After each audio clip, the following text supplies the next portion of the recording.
Assalamualaikum warahmatullahi wabarakatuh. Perkenalkan, saya Zulkifli Hanif dari kelas E dengan nomor induk mahasiswa 25108020160. Di video kali ini saya akan menjelaskan materi tentang salah satu topik fundamental dalam matematika ekonomi, yaitu konsep matriks. Oke, masuk ke pengertian dan ordomatrix. Pertama-tama, apa sih matriks itu?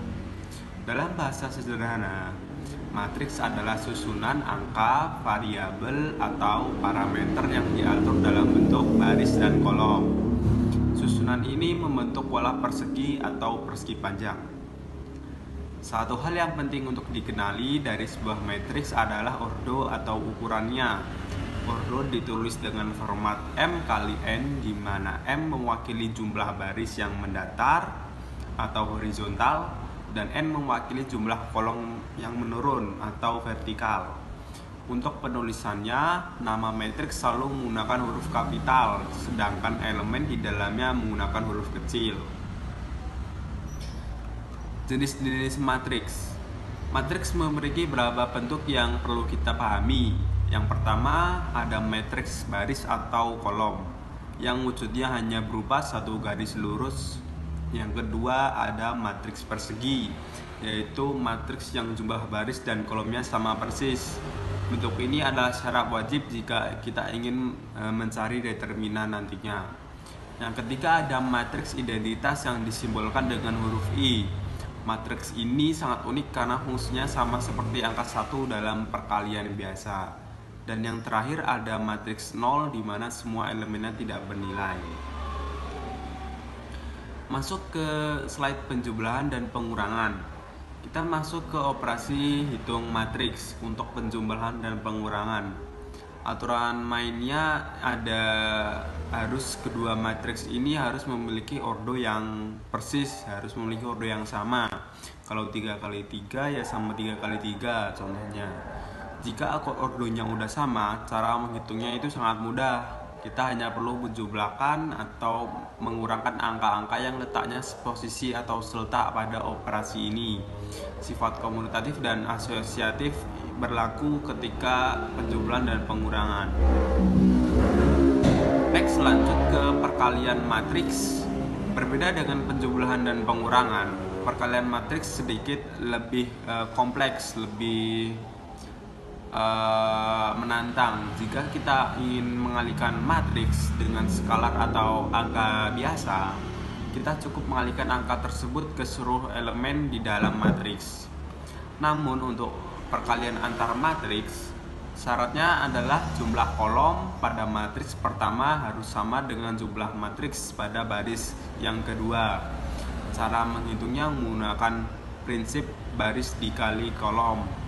Ingat, dalam perkalian antar matriks ini kita tidak bisa membolak-balikkan posisinya karena hasilnya pasti akan berbeda. Next, lanjut ke transpose matriks.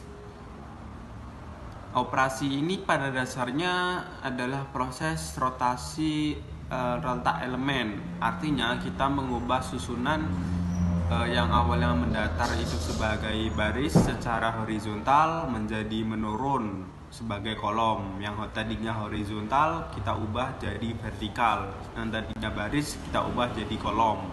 Otomatis ordonya pun juga akan terbalik. Contohnya, jika matriks awal itu berukurannya 2 kali 3, maka hasil transposnya akan berukuran 3 kali 2. Begitu juga sebaliknya. Yang ketujuh, ada determinan matriks. Masuk ke tahap yang lebih analitis, yaitu determinan. Jadi determinan itu apa sih? Di sini determinan itu adalah sebuah nilai tunggal yang dihasilkan dari sebuah matriks persegi. Untuk ukurannya itu adalah 2 kali 2. Rumusnya cukup dengan menyilangkan elemen diagonal utama atau dikurangi elemen diagonal sekunder atau AD min BC. Penting untuk dicatat, jika hasil determinan sebuah matriks adalah 0, maka matriks tersebut dinamakan dengan matriks singular.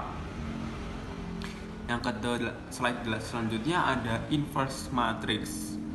Nah, di sini kita perlu mengetahui apakah sebuah matriks itu singular atau enggak. Karena matriks singular itu tidak bisa dicari inverse-nya. Nah, pertanyaannya, inverse itu apa sih? Jadi, inverse itu adalah kebalikan dari suatu matriks. Rumus untuk mencari matriks adalah angka 1 dibagi dengan nilai determinan lalu dikalikan dengan matriks adjoin. Karena posisi determinan itu ada di bawah sebagai pembagi, maka nilainya tidak boleh 0. Selanjutnya ada penerapan dalam ekonomi. Lalu mengapa sih kita harus mempelajari susunan angka ini, atau kita perlu mempelajari matriks? Jadi matriks itu merupakan alat bantu hitung yang luar biasa dalam mau ekonomi mikro ataupun ekonomi makro. Misalnya kita untuk mencari sebuah titik keseimbangan pasar, ketika ada banyak produk yang saling bersubstitusi atau saling menggantikan, kita bisa menggunakan inverse matrix ini, konsep inverse matrix ini. Selain itu, matriks itu juga merupakan fondasi utama dari model input output yang digunakan negara untuk menganalisis ketergantungan antar sektor industri. Selanjutnya masuk ke slide terakhir, yaitu penutup. Demikianlah penjelasan singkat atau mengenai materi konsep dasar matriks ini beserta analisis dalam konsep matematika ekonomi.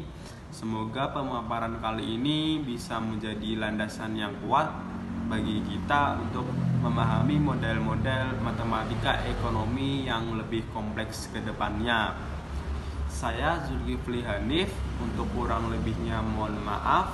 Alhamdulillahirabbil alamin. Terima kasih atas perhatian Bapak dosen. Wassalamualaikum warahmatullahi wabarakatuh.